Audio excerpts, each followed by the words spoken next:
Good morning and welcome to Boston Outlook. I'm your host, Julee Marra. Joining us this morning is Mark Alston Follansbee. He is the Executive Director for the Somerville Homeless Coalition. Mark, welcome to the show. Thanks, Julie. Thanks for having me on today. You know, it's good to have you back. We talked, last year at this time about the organization, and catch us up to speed with what's been happening since 2010. Well, I think as you can imagine, because of what's happening in the economy and how it's especially affecting people on the lower economic rungs, our work has gotten much harder. There was a period of time when we had stimulus money from the federal government that we were able to use to give people a subsidy for their monthly rents. It could only last for 18 months.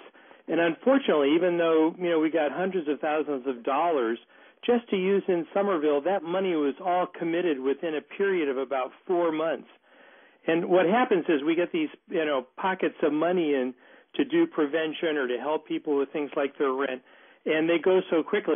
It's really frustrating when new people come in the same situation, and we don't have the resources to help them. So how do you fill the gap? Is it you just turn them away, or is there something? We try to refer them to other agencies that might still have some money left. But I think that we're all in the same boat. There was this big infusion of stimulus money a couple of years ago. It's 2.5 years ago now. And that helped a lot of people who were in trouble. Part of the problem was that with the stimulus money, that the federal government had this expectation that after this, brief period of time that could bridge them, that they would be able to get a new job and be able to, pick up the rents themselves. And, of course, what we know about this recession is that it's been a jobless recovery. And because of that, people are still really struggling. So walk us through the process of what goes on at the Somerville Homeless Coalition. Well, there's a lot of different things going on at once. We have 2 shelters. We have a shelter for individual adults, anybody over 18, both men and women. We have a family shelter in East Somerville. We run the biggest food pantries in Somerville, and last year we saw a 20% increase in the number of families who were coming to us for emergency food help.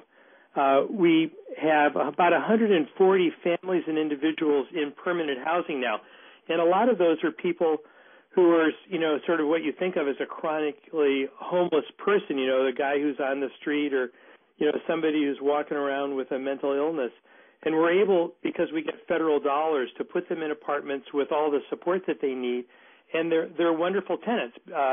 We have no trouble, keeping them housed. We've also been doing more and more prevention work, so people know that we're the place to go in Somerville if they're at risk of losing their housing. And it's really been gratifying to see how this works. The state spends about $36,000 a year to put a family in a shelter.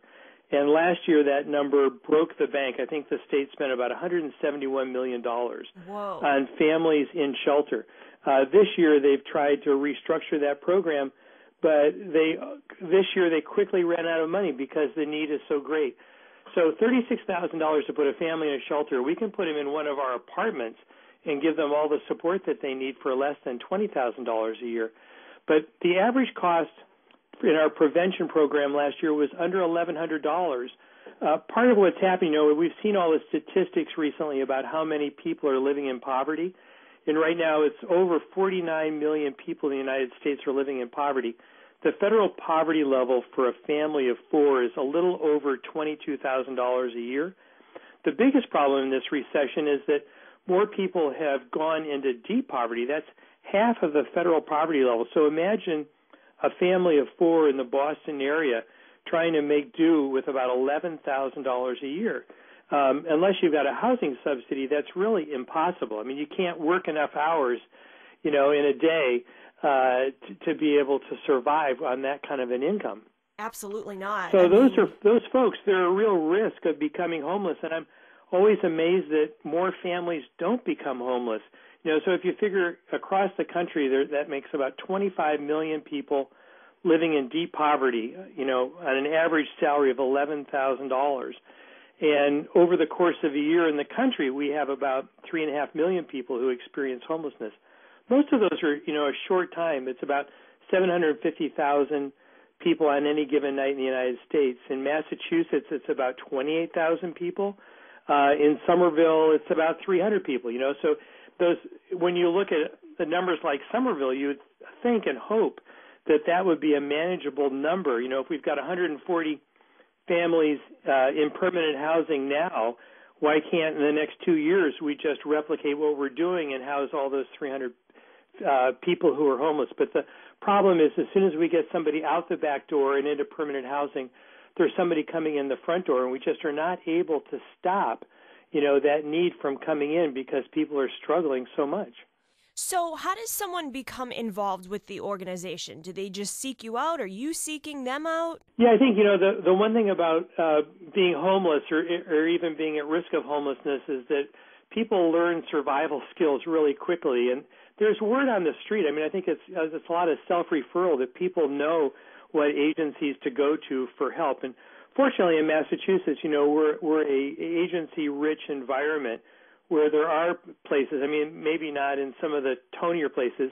You know, it's like if somebody's homeless in Belmont, there's no agency in Belmont, but they're going to come to the Somerville Homeless Coalition because we're nearby, and we'll work with them. People know where to go, and they find out fairly quickly. You know, they go to the state if they have to go to the welfare office. There are lots of resources and information out about where to go if you need help. The United Way's got a wonderful information line that people can call. You know, you call 211 and they tell you where to go in your community if you're at risk. Are you dealing with singles or children or families or all of the above? Yeah, so it's all of the above. You know, in our food pantries, it's mostly families, and we're excited to try to help them because if people, you know, they're coming to the food pantry because they're having a hard time juggling the income they've got to be able to pay their rent and pay utilities and buy food. So if we can help them out with emergency food packages that allows them to stay housed, it's going to be much better for the family and for the whole community because it's, you know, it's much more cost effective to have them housed than it is to have them homeless. And our shelters are both very small shelters and don't serve a lot of people every year, but we really pride ourselves in being able to take people in and then helping them make healthy choices and positive moves towards real solutions to the problem of homelessness. And of course, the ultimate solution for homelessness is a home.